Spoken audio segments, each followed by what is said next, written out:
Buenas tardes, señores asesorados. El día de hoy empezamos con la clase número 1 del curso de Fundamentos del Derecho Romano. Sí, entonces voy a proceder a compartir la pantalla con la diapositiva del día de hoy. El día de hoy únicamente desarrollaremos lo que es la lección 1, que es más que todo una introducción al derecho romano, y en la siguiente clase avanzaremos con lo que es la lección 2, que más o menos nos demandará entre 2 horas y media a 3 horas, porque más que todo haremos una revisión histórica. Entonces, empecemos, por favor. A ver, en primer lugar tenemos que responder a la siguiente interrogante. ¿Qué es el derecho romano? ¿Sí? Entonces, el derecho romano nosotros lo podemos definir como un conjunto de principios que rigieron en la sociedad romana en las diferentes épocas de su existencia. Recordemos de que son 3 épocas las que rigieron en Roma, lo que es la monarquía, la república y el imperio. Entonces van a ser los principios que rigieron tanto en estas 3 etapas, desde su origen hasta la muerte del emperador Justiniano.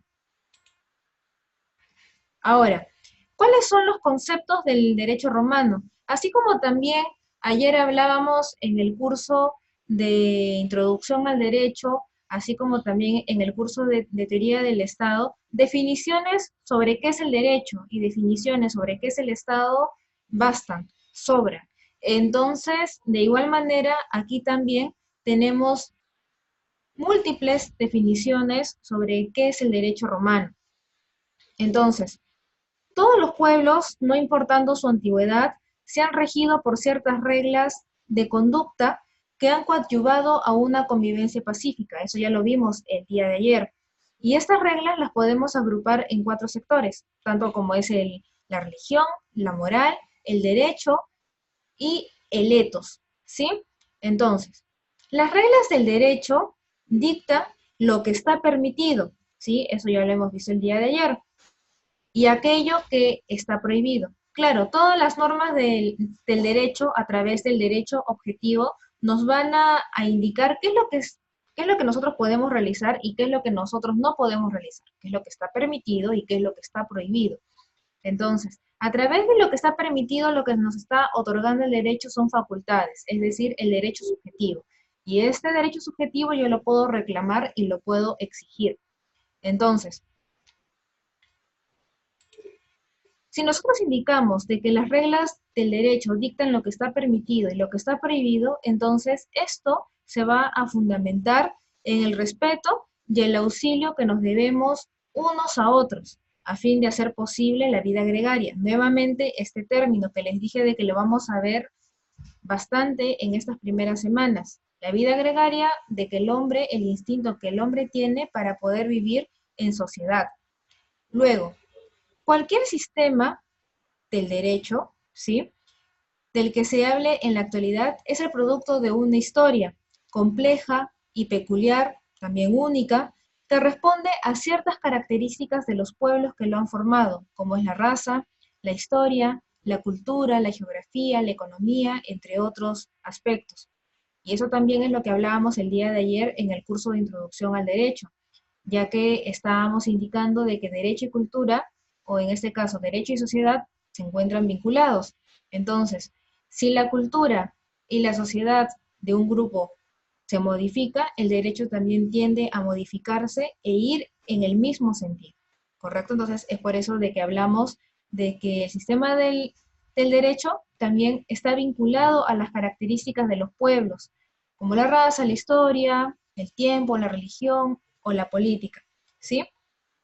Entonces, de esta manera, nosotros podemos indicar de que el derecho romano es el resultado del devenir histórico de una civilización. Civilización es un término que ya lo hemos visto en las primeras clases de teoría del Estado, y que aún hoy en día es el modelo de integración y desarrollo político, y más que todo legal, y eso es muy cierto. Prácticamente toda la estructura de nuestro Código Civil o de nuestro Código Penal, eh, de nuestro Código Civil en gran medida, para ser específicos, tiene sus instituciones, son un reflejo de las instituciones que existieron en Roma. Prácticamente todo, desde el concebido hasta el matrimonio, entre otros aspectos la patria potestad, por ejemplo, el testamento, las obligaciones, compraventas, los inmuebles sobre la propiedad, la posesión, son reflejos de instituciones que existieron en Roma, ¿sí?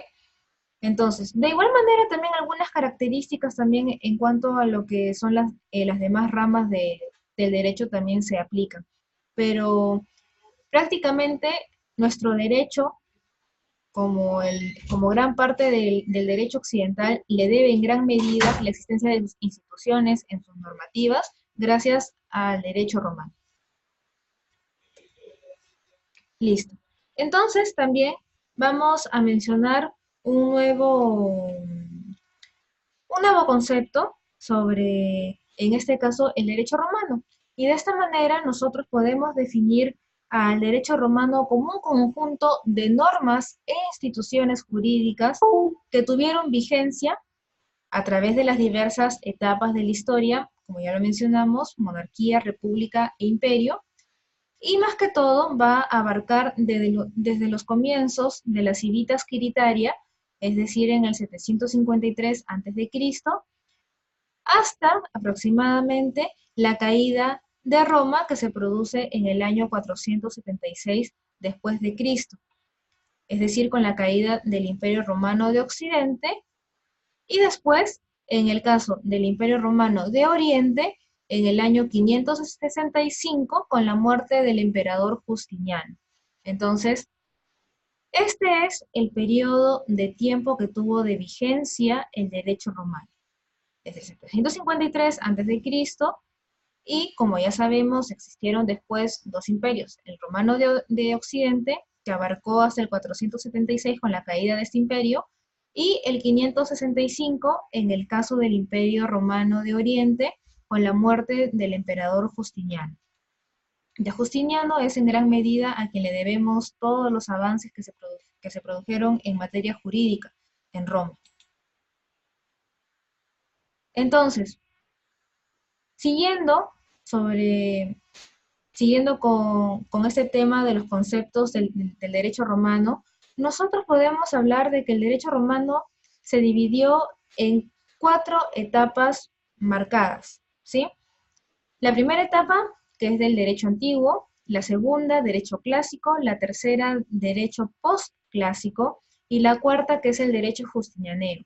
Y aquí vemos la gran relevancia que tuvo en la historia la intervención de Justiniano en la materia jurídica para que se le atribuya una cuarta etapa como derecho justinianeo. Entonces, en el caso de lo que es la primera etapa, en el derecho antiguo, más que todo abarca desde su fundación hasta la fundación de las Civitas, hasta el año 130 a.C., ¿sí? La segunda etapa, que es el derecho clásico, abarca desde el 130 a.C. hasta el 230, y a su vez se subdivide en 3 etapas, ¿sí? La primera etapa, que abarca desde el 130 hasta el 30 a.C., la segunda etapa, que es una clásica alta, que es del 30 hasta el 130 después de Cristo. Ojo, no nos confundamos, hablamos de antes de Cristo y después de Cristo. Y después la etapa clásica tardía, que abarca desde el 130 después de Cristo hasta el 230 después de Cristo, ¿sí? Después hablamos de una tercera etapa, que es la posclásica, y que abarca desde el 230 hasta el 527. Y a su vez también se divide en 3 etapas. Hablamos de una etapa posclásica diocleciana, de una constantiniana y de otra teodosiana. Y estos nombres se deben a aquellos emperadores que se encontraron o que tuvieron, gobernaron durante un lapso de tiempo en Roma. En este caso, la etapa diocleciana se deberá al imperio de Diocleciano. Constantino, o en este caso, la etapa constantiniana se deberá a Constantino, y la etapa teodosiana se deberá a Teodosio, ¿sí? Todos ellos también ocuparon, al igual que Justiniano, ocuparon una etapa donde gobernaron en Roma. y el derecho justinianeo, que abarcó desde el 527 hasta el 565 después de Cristo, ¿sí? Entonces, continuamos. Ahora bien, las características esenciales del derecho antiguo, ¿sí? Vamos a hablar primero, vamos a desmembrar y hablar sobre cada una de las etapas. Entonces, hablemos sobre la primera etapa, que es el derecho antiguo. Como ya indicamos, el derecho antiguo empezó en el año 753 hasta el 130 a.C. Y se le conoce, también tiene esta etapa de derecho antiguo, también recibe el nombre de derecho quiritario, porque está basado principalmente en las costumbres de los antepasados y posteriormente en la ley de las dos etapas. Es decir, de que aquí en esa primera etapa, todas las reglas de comportamiento dentro de este grupo social se basan en la costumbre y posteriormente estas son trasladadas a la ley de las dos etapas. Este derecho antiguo o derecho quiritario era exclusivo para los ciudadanos, ¿sí? Y tenía como características de que era severo, era rígido y también era formalista. Después pasamos a la segunda etapa, que es el derecho, como ya hemos visto, el derecho clásico, ¿sí? Entonces vamos a hablar sobre las características esenciales de este derecho clásico. Este derecho clásico entró a regir a partir del año 130 a.C. hasta el año 230 después de Cristo. Y una de las principales características de este derecho clásico era que no era un derecho legislado, sino que únicamente se fundamentaba en la jurisprudencia. Entonces aquí ya tenemos marcadas diferencias. En el derecho clásico se basaba en la costumbre, mientras que aquí, o mejor dicho, en el derecho antiguo se basaban en la costumbre, mientras que en el derecho clásico se basaba en la jurisprudencia, es decir, en los pronunciamientos de los órganos jurisdiccionales. Entonces, la falta de regulación en las materias, como el derecho privado, o en este caso era suplida por la actividad del pretor a través de su edicto. El pretor era una persona que era algo así similar como un congreso y se encargaba de emitir, en este caso, documentos que eran denominados edictos. Entonces, ante la ausencia, ante la falta de regulación de algunas materias en el derecho privado, se aplicaba lo que se señalaba en los edictos, ¿sí? Entonces, esta era una de las características del derecho clásico. Se basaba en la jurisprudencia, que era lo más importante. Ahora, ¿cuáles son las características esenciales del derecho postclásico y del derecho justinianeo? ¿Sí? Empecemos con el derecho postclásico. El derecho postclásico abarca del año 230, lo cual es lógico, hasta el 527 después de Cristo. Una de sus principales características era de que el dominio del emperador, o sea, este derecho posclásico, entró en vigencia en la época de imperio de Roma. Y después aquellas disposiciones que regulan todos los ámbitos de la vida pública y privada de sus súbditos. O sea, el derecho posclásico ya entraba a regir tanto en la vida pública como en la vida privada de sus súbditos, de las personas que integraban en este caso el imperio romano. Después también, en el caso de la última etapa, perdón, en el caso de la última etapa con el derecho justinianeo, que abarca desde el 527 hasta el 565, en este caso, Justiniano inicia la reforma legislativa, ¿sí? Y tiene como objetivo esta reforma la de reunir, concordar, compilar, ¿no? Todo el acervo jurídico existente hasta ese momento. Y esa compilación, ese conjunto ya de normas que se logra juntar, recibe el nombre de Digesto de Justiniano, cuya obra tiene algunas alteraciones que responden a necesidades políticas, lo cual es propio de todo gobierno, ¿sí? Entonces, Lo que hizo Justiniano fue realizar una reforma, para eso recopiló todas las normas existentes y las modificó algunas de acuerdo a las necesidades políticas de aquella época. Entonces, ese es el derecho justinianeo. Y prácticamente todas las instituciones que se encontraban en ese digesto de Justiniano las encontramos ahora en nuestras normas.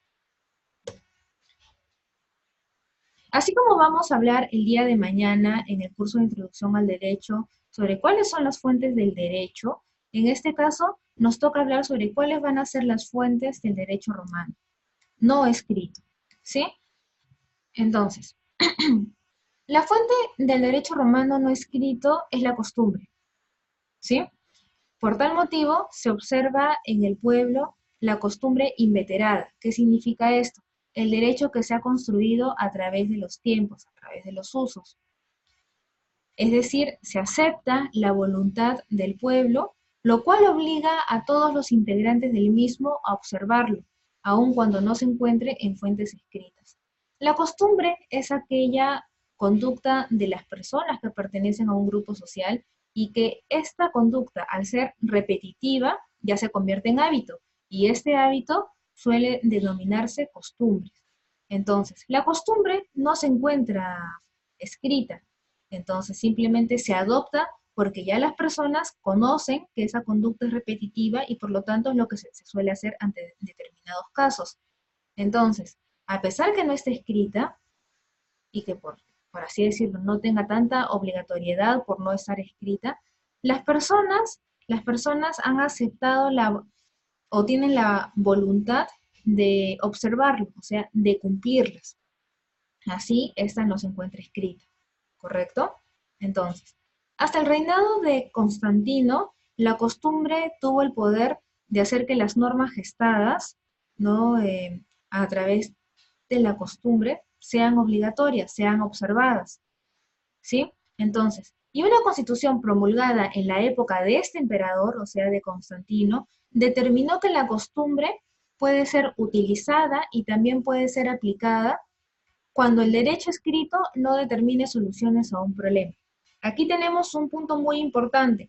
El día de ayer hablamos en el curso de Introducción al Derecho sobre cuando hicimos referencia al ordenamiento jurídico y hablamos sobre las características del ordenamiento jurídico, y una de estas era de que en caso de que no existiese eh, algún punto, alguna materia que hable sobre un caso en específico, a esto se le denomina lagunas, ¿correcto? Entonces, actualmente, también como fuentes del derecho, ante una laguna, ante la inexistencia de una norma para regular un caso concreto, se puede aplicar lo que es la costumbre también. Y esto es algo que hemos heredado de Roma, y aquí esto es lo que se señala. En la época de Constantino, que fue un emperador romano, él señaló de que la costumbre podrá ser aplicada y utilizada cuando el derecho escrito no tenga soluciones para ese problema. Es decir, cuando exista una laguna o el derecho no sea capaz de poder regular ese aspecto. Ahí entra a tallar también la costumbre. Por eso que decimos que la costumbre es una fuente del derecho. Entonces, ahora que hemos hablado sobre las fuentes del derecho no escritas, como la costumbre, vamos a hablar también sobre las fuentes del derecho romano escrito. Y en este caso tenemos a las leyes, a los plebiscitos, a los senado consultos, a las constituciones imperiales, a los edictos de los magistrados y también las respuestas de los prudentes. ¿Sí? Entonces, el derecho legítimo, por ejemplo, en este caso existe un jurista que es Pomponio, y él señala de que en Roma existieron las siguientes fuentes escritas. El derecho legítimo o la ley, que hasta ahora sigue siendo, derecho civil, el cual no se encuentra por escrito, sino que consiste en la interpretación de los prudentes, eso lo vamos a ver posteriormente. El plebiscito, que era votado sin la intervención de los patricios. El plebiscito era la posibilidad que los plebeyos tenían para poder también tomar decisiones. Esta figura del plebiscito aún sigue rigiendo en nuestros tiempos. Si por ejemplo lo revisamos en la historia cuando se produce la guerra con Chile, y al final, cuando se les propone a las personas que vivían en Tacna, el plebiscito, o sea, decidir si querían pertenecer a Chile o a Perú, ¿correcto? Entonces, esta figura de plebiscito aún sigue existiendo. Después también el edicto de los magistrados, de donde procede el derecho honorario. Otra fuente del derecho romano escrito es el Senado Consulto, que es aquellos documentos que eran emitidos por el Senado, y la Constitución Imperial, que resume lo que ordena también el príncipe, ¿sí? Entonces, tanto lo que ordena el príncipe es en cuanto a lo que es la monarquía, en la época de la monarquía, o sea, la primera etapa de Roma. Entonces, para recapitular, aquellas fuentes del derecho: derecho legítimo, derecho civil, plebiscito, edictos de los magistrados y senado consultos. 5 fuentes escritas del derecho romano.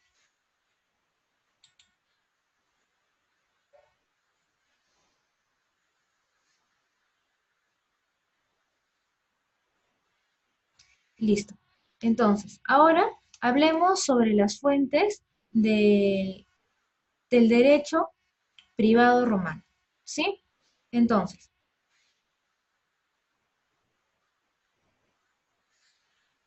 refiriéndonos o haciendo una referencia al derecho privado romano, las fuentes se clasifican en 3: fuentes reales, fuentes formales y fuentes históricas, ¿sí?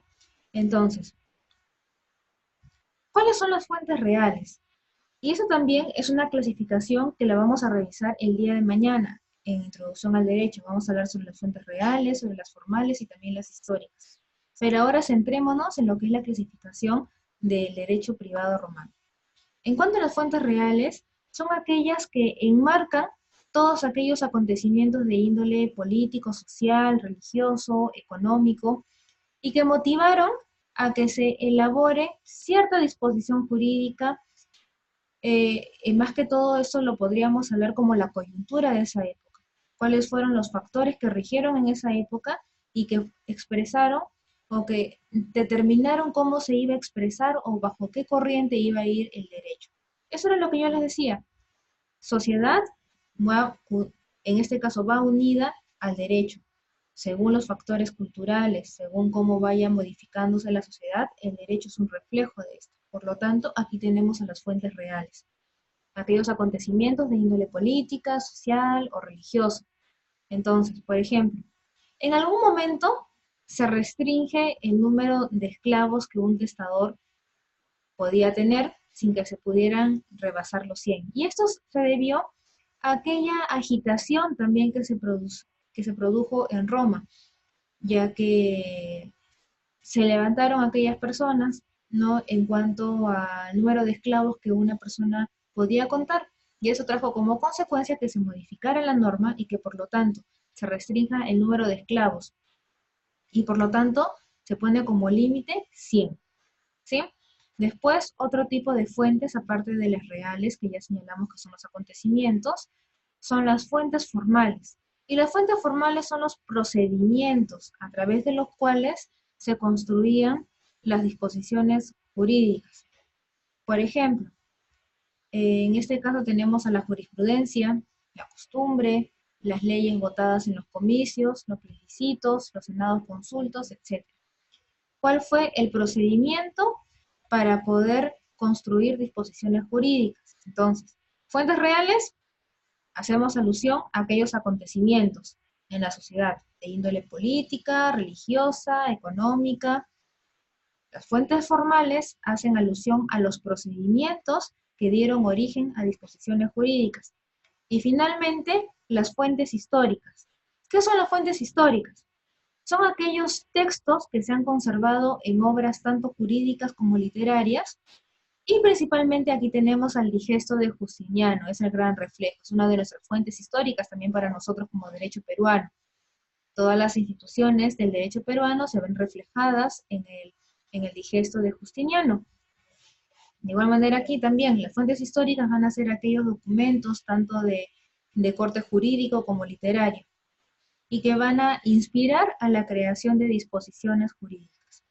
Entonces, esas son las fuentes del derecho privado romano: reales, formales e históricas. Ahora, ¿cuál es la importancia? Y aquí vamos a repetir nuevamente lo que ya estábamos hablando, la importancia que tiene el derecho romano en la ciencia jurídica.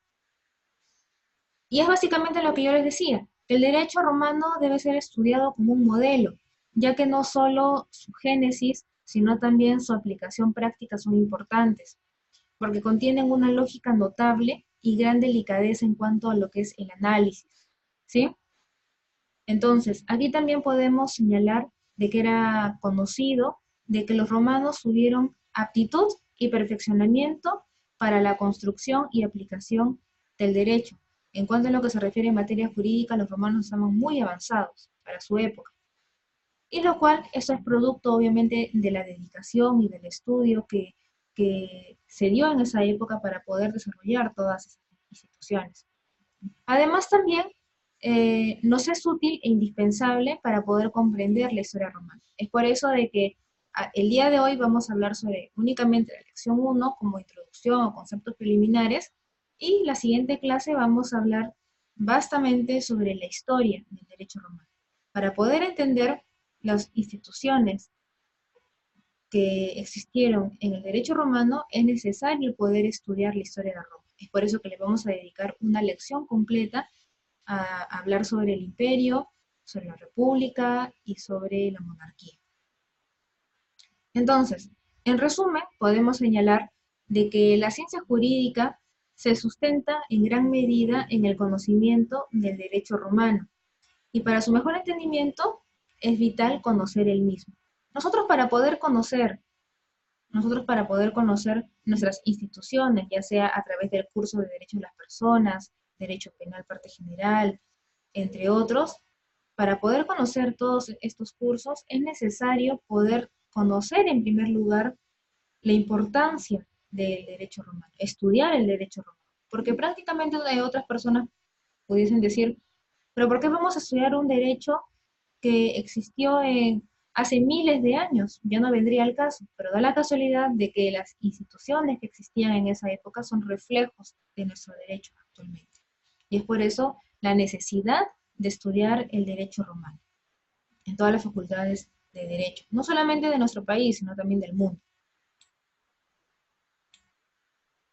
Ahora, veamos cuál ha sido la influencia que el derecho romano ha tenido en los distintos sistemas jurídicos contemporáneos. El día de ayer ya hemos desarrollado que es un sistema jurídico. Entonces, hablemos en primer lugar tanto en Europa como en el continente africano.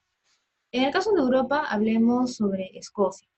Entonces, en la actualidad existen algunos países que son considerados como neorromanistas. ¿Qué significa esto? Que el derecho tiene gran influencia actualmente en esos lugares.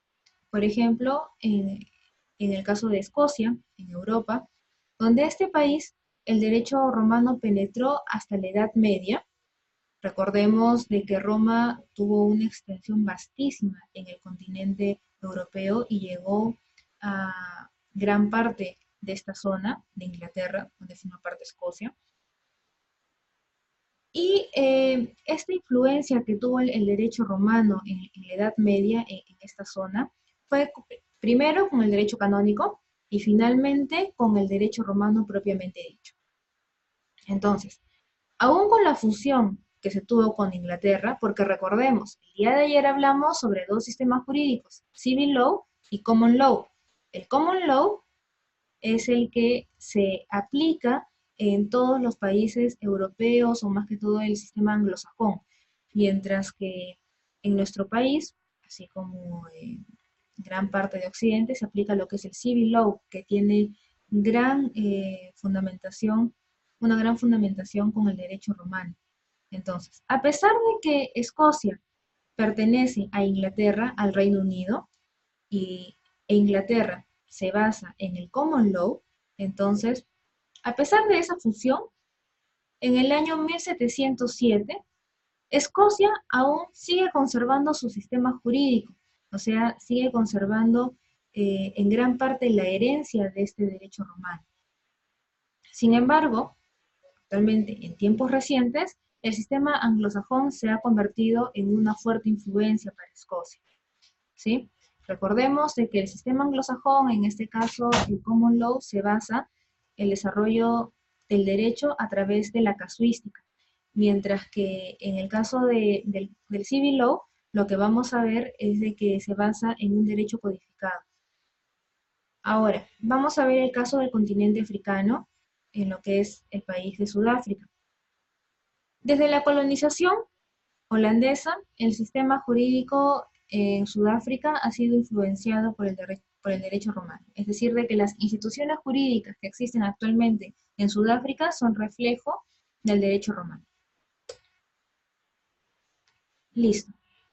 Para poder ordenar todo lo que hemos indicado hasta el momento sobre la influencia del derecho romano, he elaborado este cuadro resumen o este mapa mental, donde aquí podemos hablar sobre las codificaciones neorromanistas, que son aquellos lugares que actualmente siguen aplicando el derecho romano. Y se puede dividir en dos grupos, los códigos romanos latinos y después también los códigos romanos germánicos, ¿correcto? Entonces, en los códigos romanos latinos, aquí hablamos a su vez de dos subgrupos, los de filiación ibérica y los de filiación napoleónica. En los de la filiación ibérica tenemos a países como Portugal y los países iberoamericanos, como nosotros, ¿sí? Los de filiación napoleónica también tenemos Francia, Holanda, Haití, República Dominicana o la provincia de Quebec. La provincia de Quebec es una provincia que se encuentra en el país de Canadá. Canadá, como recordamos, se divide en dos partes. Tiene una parte de habla inglesa y otra parte de habla francesa. Entonces, Quebec es una provincia de Canadá donde se habla francés y por lo tanto aquí hay una filiación napoleónica. Después también tenemos los códigos romanos germánicos y aquí tenemos el austriaco de 1811, el alemán de 1900 y el suizo de 1912. Ahora, el código romano-germánico, el alemán, el de 1900, tiene influencia actualmente en Brasil, en Japón, en China y en Grecia, ¿sí? Ahora, nuestro país, si bien es cierto, yo había indicado de que nuestro país se ubica aquí en un código romano-latino con bastante influencia ibérica, ¿correcto? Sin embargo, todos los códigos, para así decirlo, sudamericanos o latinoamericanos ahora, no pertenecen tanto a una familia o a un grupo propiamente dicho, porque también tenemos instituciones propias de nuestro derecho que también son propias de los códigos romanos germánicos. Tenemos influencia de ambos códigos, de ambos grupos, pero que tienen en común que son codificaciones neorromanistas. Ahora vamos a este mapa. Este mapa nos va todavía a graficar mucho mejor la división que tuvo el derecho romano, o que actualmente tiene el derecho romano en el continente americano. Por ejemplo, vamos a agrandar aquí un poco más esta diapositiva para poder entenderlo mejor. Listo. Este cuadro también ha sido elaborado por mi persona y de esta manera vamos a poder explicar mucho mejor la ubicación del derecho romano. Entonces, en primer lugar, vamos a ubicarnos en los países de Perú, Chile y Argentina. Perú, Chile y Argentina mezclan tanto los elementos de influencias francesas, españolas y alemanas, que era lo que justamente yo les indicaba hace unos minutos. En cuanto a lo que se refiere a Haití, República Dominicana y Bolivia, ¿correcto? Tienen una versión napoleónica del derecho romano. En el caso de Brasil, como ya lo indicamos, hay una mayor influencia germano-románica. Y en el caso tanto de Cuba, Puerto Rico, Honduras y Panamá, esto más que todo en Centroamérica, hablamos de que se han adoptado el derecho romano a través de la influencia del derecho español. Recordemos de que el territorio español, en este caso la península ibérica, fue conquistada en su momento por Roma, y por lo tanto era conocida como la Iberia, esta zona. Entonces, ahí también el derecho romano tiene bastante influencia, y como nosotros prácticamente todo lo que es Latinoamérica fuimos alguna vez colonia de España, por lo tanto España también vino con toda la influencia de sus instituciones en el continente americano. Entonces, por favor, yo quisiera de que se pueda elaborar, ahora que ya que hemos concluido lo que es la lección 1, el poder elaborar en primer lugar, con todos los conceptos que se han brindado, un ensayo del concepto del derecho romano que le hemos desarrollado en las primeras diapositivas, y me gustaría de que en todo caso se pueda hacer una, una pequeña exposición máximo entre 3 a 5 minutos. O en todo caso, para aquellas personas de repente que por cuestiones de tiempo no lo pudiesen hacer, ¿sí? Quisiera de que puedan tomar una síntesis de esta clase, del concepto del derecho romano que se ha dado y de que de igual manera se pueda exponer en la siguiente clase. Tienen una semana para poder hacerlo, para poder revisar estas diapositivas que ya se encuentran desde hace algunos días en el aula virtual. Y asimismo, me gustaría también que se pueda realizar un mapa conceptual de las fuentes del derecho romano y sus características. Y todo esto con la finalidad de que ustedes puedan aprender, de que ustedes puedan retener toda la información ahora que se les está brindando y lo puedan utilizar. No hay la necesidad de tanto mezquinar lo que es el derecho romano simplemente porque como es un derecho antiguo y no tiene validez. No, todo lo contrario, como yo lo indiqué. Aquí estamos señalando de que el derecho romano tiene gran influencia en lo que es Perú, en nuestro país, con elementos de influencia francesa, española y alemana. Por lo tanto, es obligatorio su estudio, al igual que cursos prácticamente como de normativa de nuestra, que actualmente contamos en nuestro país, ¿no? Como derecho civil o derecho penal. De igual manera, su estudio es obligatorio.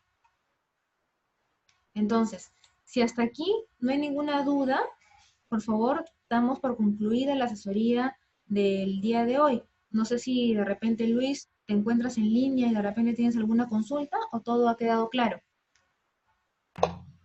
Sí, tengo, no es una duda, no tengo, quisiera que me explique un poquito más Sí, referente a lo que dijo sobre el derecho de costumbre. Eso me da a entender que se aplica cuando hay así es. un vacío, ¿no? Una deficiencia diferente a la ley, ¿no? ¿Me puede decir un ejemplo o me puede ampliar más esa información? A ver, sí, mira, a ver, por ejemplo, en lo que hablamos, en lo que es el derecho romano tiene dos fuentes, si la queremos dividir de esta manera, las escritas y las no escritas. En las escritas ya está, y ya le hemos detallado que está la ley, entre otros documentos emitidos por los pretores o por el Senado. En cambio, en las fuentes no escritas, o sea, son normas o reglas de conducta que no se encuentran plasmadas en papel, en este caso tenemos a la costumbre. Y la costumbre, prácticamente, ¿qué es la costumbre? Por ejemplo, ustedes se les implanta, por ejemplo, cuando entraste, en este caso, a la escuela naval, en este caso sería al CITEN, ¿sí? Así es. Cuando tú entraste al CITEN, se impuso como regla, como costumbre de que, por ejemplo, no tenían que levantarse a 6 de la mañana, de ahí proceder a hacer el izamiento de la bandera con todos los honores, ¿cierto? Por ejemplo, supongamos esto. Entonces, esta conducta repetitiva de levantarse a las 6 de la mañana ya se hace un hábito, ¿cierto? Sí. Entonces, ese hábito es una costumbre. Ya. ¿Correcto? Entonces, ahora, por ejemplo, ¿qué pasaría si, supongamos, vamos a poner un caso? Actualmente, y justamente eso era lo que yo les hablaba el día de ayer, de que si bien es cierto, existe la institución de la compraventa, o sea, el contrato de compraventa estipulado con sus características en el Código Civil, pero a veces lo que se da en aquellos pueblos rurales es de que simplemente la compraventa se produce por un acuerdo verbal. Se estrechan las manos y mi palabra es lo que se cumple y yo estoy empeñando mi palabra y estoy indicando de que efectivamente yo te voy a ceder o te estoy vendiendo mi terreno, ¿sí? Entonces, de repente, ¿qué pasaría si existen algunos problemas en cuanto al pago? Si bien es cierto, en el Código Civil se establece cuáles son las características del pago, pero supongamos de que tal vez al legislador omitió señalar algún aspecto sobre el pago en el Código Civil. Entonces, de repente, ¿qué pasa si en la costumbre de ese pueblo, tal vez lo que se denomina es de que tal día o dejando pasar 20 días, ¿no? O de repente bajo un acuerdo o una ceremonia es de que se realiza la entrega o el cumplimiento de esta obligación, el pago. Yo pago por el terreno. Entonces, ante la ausencia de lo que se establece en la norma escrita, se aplican los hábitos entre las personas, entre el grupo social, o sea, la costumbre. ¿Me dejo entender? Sí, está bien. Entonces, es de esta manera que se aplica la costumbre al derecho. Y el día de mañana lo vamos a ver. Ojo, no necesariamente ante la ausencia de una norma se tiene que aplicar la costumbre. Vamos a encontrar distintas posibilidades, como la jurisprudencia, que son los pronunciamientos que tienen, por ejemplo, los jueces, por ejemplo, ¿no? Al igual que la costumbre.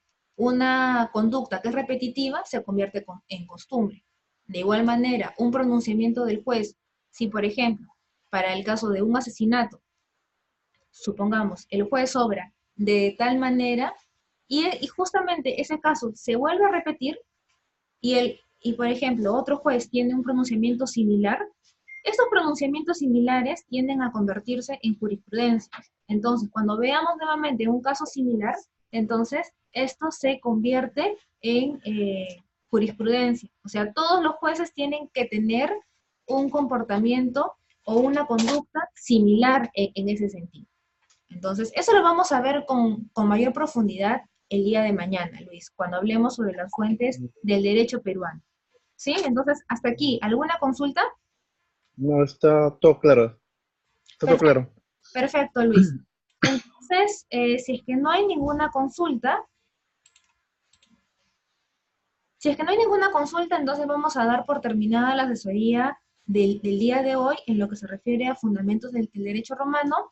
Por favor, les pediría el próximo jueves, vamos a continuar con la lección 2, donde vamos a hacer una revisión histórica sobre las 3 etapas en el Imperio Romano, monarquía, república e imperio. Y el día de mañana sí, arrancamos a la misma hora, 2:30 hasta las 4 de la tarde, con las fuentes del derecho romano. ¿Sí?